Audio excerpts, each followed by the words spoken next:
şolaşan məsələn və yamacı meyilləsən, həmin məntiqə günəş şolaşanı hesablayacaq biz.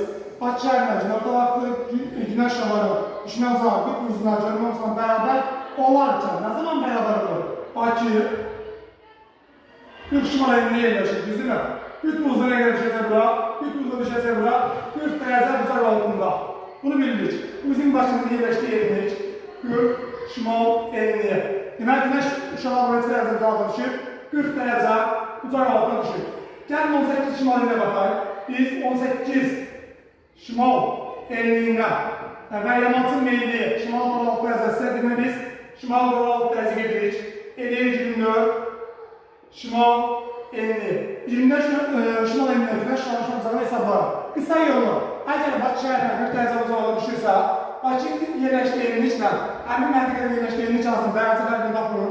40 çıxılsın 24 bərabərdə 16 dərəcə. Deməli, həmin məntiqə Bakının yerləşdiyi yerlikdən cənabda yerləşdiyi üçün günəş şolar daha belə cavabı düşəcək. Tapdığımız dərəcə fərqini Bakıda düşən günəş şolarımızdan nə gəlirik? Yəni 40 üzərəcə 16 edir 56 dərəcə uzaqlıqla. Həmin məntiqə, yəni 24 şimal ünlündə günəş şolarının düşən uzaq olacaq 56 dərəcə.